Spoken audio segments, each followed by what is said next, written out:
fact, the majority of people who are diagnosed with ALS are between 55 and 75, but our next guest is only 34.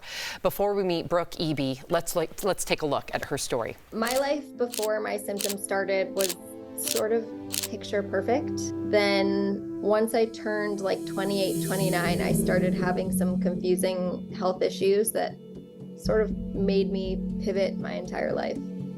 I started noticing that my left foot just wasn't quite keeping up. It was a weird feeling. I couldn't really pinpoint what was happening.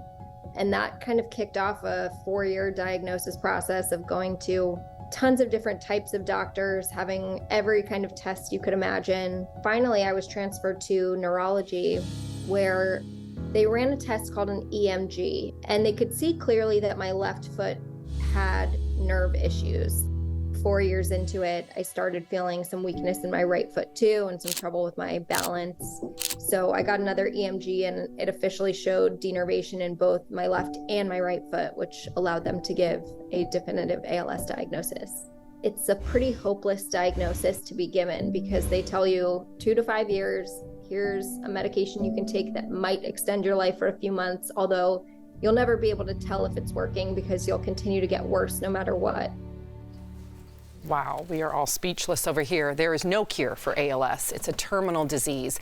But Brooke hopes that sharing her story will bring more awareness and funding for research. Here to tell us more, please welcome Brooke to the show. Hello. Thanks so much for having me. Hi, Brooke. So good to see you.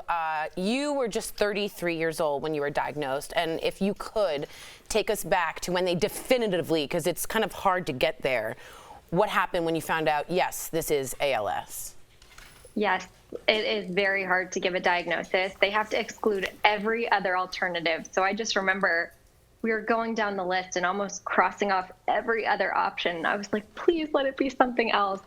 But the day of diagnosis, I remember it perfectly. The doctor sort of tried to gently give me the news. He was like, well, it's definitely a motor neuron disease. It's looking like ALS, but I want to get you to even more experts.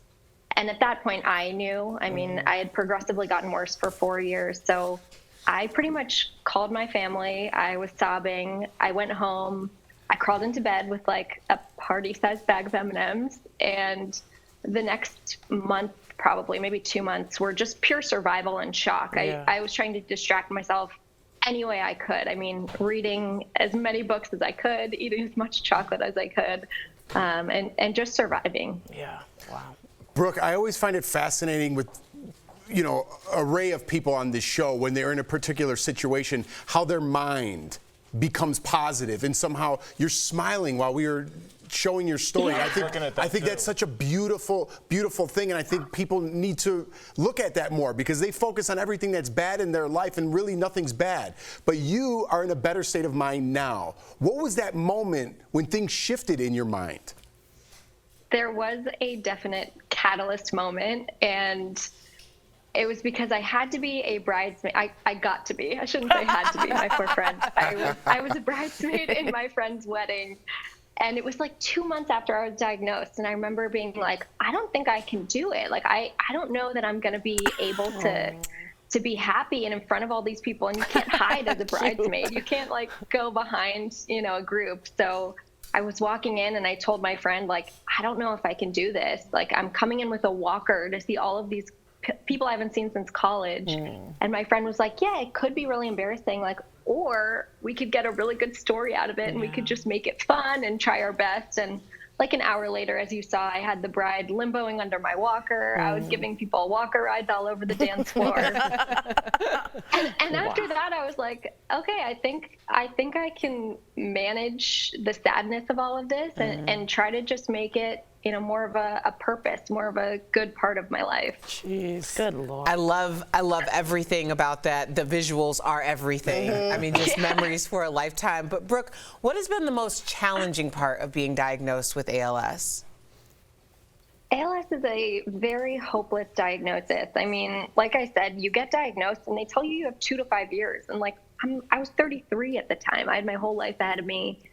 And I think, it's a very underfunded disease as well. So we don't have a ton of understanding around why people get it, why people progress faster than others. I mean, I've had symptoms for 5 years. Most people in my position would not survive this long. So I think it's challenging from a mental standpoint because you have to continue to try to stay positive and make it more of a purpose as opposed to more of an obstacle in your life. But for me, the challenge is that it's always changing. Like every month, it seems like something gets worse, something gets different. And so you're always adjusting. And like, we don't prefer constant change as humans. So Right. I went from a cane to a walker to a wheelchair in a matter of under a year. I'm blown away by you and your resiliency. We are all so Yes. moved by your story. How can our audience help those with ALS? I think there's a few ways. I mean, if you want to get involved from an advocacy standpoint, there are a number of ways you can. There's legislative advocacy, there's veterans advocacy, there's all different types. So if you are more on the advocacy side, there's a place for you, and we can use and need your help. Additionally, we are a very underfunded disease. So my biggest priority as I've been gathering a social community is trying to get more and more donations for the ALS community for research, medication, patient care. And then my biggest ask is to really follow along with my story. I post my entire life to the internet at this point. I probably overshare quite a bit. I started doing that a couple months into my diagnosis to really let people see a face of this disease. Yeah. I don't think, outside of Lou Gehrig, Stephen Hawking, I don't think we have someone that we see day to day that's living with this. And so I think the conversation gets forgotten quite a bit. Wow. Well, I hope that you're the pioneer to some real changes, Brooke. Me too. Yeah, I already are. believe it. Thank you so much for sharing your story with us on DBL. To our viewers, you can follow Brooke on all social media. Her name is @LimpBruiseKit. Thanks again, Brooke. Good job. We'll be right back. We liked it. Thank you, Brooke. Thanks so much for having me. Absolutely.